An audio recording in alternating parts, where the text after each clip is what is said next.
Welcome back to Farmbiz with Markay. Now you remember what we promised, that we are going to be doing some interesting experiment on most of these professional fees around. So we've actually started preparing for that experiment. That is whether we are trying to carry out experiment to make some discovery as to which feed is best among the professional feeds, or you just want to raise your best. There are basic things you must do. This is one of them. Washing your pen, cleaning them, cleaning your pen, disinfecting your pen. You don't have to skip these steps. I know I've made some videos in the past washing on how to clean and disinfect your pen. So I still feel I should show it to you in case you've not seen that video. So the very first thing you do after sweeping the pen, because we've used it for our last batch, so that's why we have to sweep it. And then before doing this, after sweeping it clean, because I had to sweep it like 2 times. After sweeping it 2 times and I ensure that everything is clean, you will discover that there will still be some poo on the floor that refuse to go as by sweeping. So to remove those poo, because it won't be good for you to just spread your bedding materials on top of those old poo on the floor and then brood your chicks. No, we don't do it that way. That is why we have to soak, place some detergent on some volume of water, allow it to foam. Once it foams, we spray the water on the floor. We spray it well round. As you can see, everywhere is soaked with this detergent solution. So we give it some time so that those poo that refuse to leave us by sweeping will not leave by the time we use broom to just scrub it.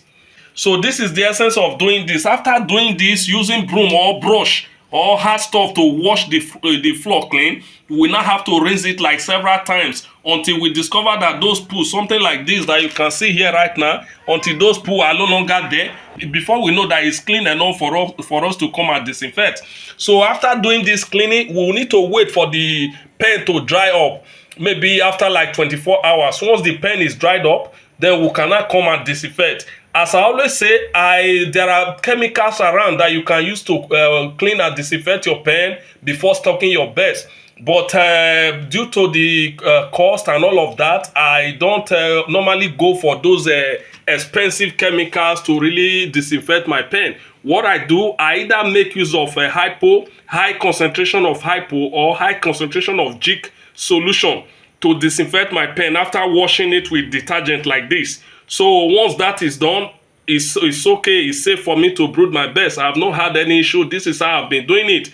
So this is not in contradiction to you making use of some chemicals that are recommended for washing and disinfecting your poultry pen before stocking your day-old chicks. So if you have access to that, you can make do with that. But if what is at your disposal is hypo, bleach solution, you can actually make use of that and it will give you a very good result. But ensure the concentration is high. What do I mean by the concentration being high? If, for instance, the manufacturer states that, okay, you should mix about maybe, for instance, 1 liter per 75 ml, or as the case may be, per 1 liter, just follow that manufacturer specification. But in my case, when I discovered that, I reduced the volume of water a bit so that the concentration can be high enough. So that is how I normally mix the hypo that I normally use to disinfect my pen. Now, there were basic things we did today. Remember, we are going to be making use of nipple drinkers all through, because I'm trying to see how I can get additional bed drinkers, maybe about 1 additional, so that there will be 3. No, at the moment, I have not been able to do that. If at the end, I'm not able to get additional bed drinkers to add to this experiment we want to do, we'll have to go fully with nipple drinkers and then leave the bed drinker out of the equation. So this is what I'll be doing. So once I'm done with the washing, now I'm still going to show you some stuff. The demarcation, how we are going to demarcate each of them. This is the demarcation I made. I'm going to show you how I'm going to position everything, because we won't do everything together. We have to partition them so that each set will be in its own partition. So that's how we are going to be doing the whole thing. We are going to be giving you daily updates till we dispose these birds. We'll be telling you what we are doing, the weight we are getting, how we are feeding the birds and all of that. you will be seeing the whole thing. At the end, you will be able to judge, okay, is it Breedware that actually takes the lead? Is it Ultima Plus or New Hope? Now, I remember this, my very good follower commented that, okay, instead of going with Proline, that because the three professional feed I wanted to use for this experiment are the Ultima Plus, Breedware, and Proline.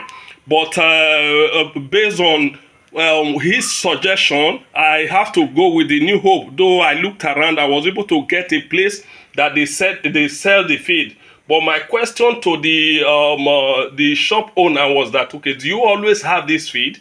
And he gave me the assurance that 247, that New Hope is always available, because it's one of the things you have to consider. It's not something maybe one time supply. You just go there, buy the first time. When you go back there to pick your second order, you won't be able to get the feed to buy. If that's the case, I don't think that such feed is a very good option for you. So you should think of availability before selecting the type of feed you should use, because it won't be good after buying your first batch of feed, going back to the same shop. They will tell you they don't have. After 1 week, they don't have. After 2 weeks, they don't have. Man, it will be so discouraging. So look around, look at what you have, what you will always be, what you will always get in your environment before you select the type of feed you should use. So this experiment is going to be great. Just follow us. At the end, you will gain a whole lot from this experiment we'll be doing. Thank you so very much.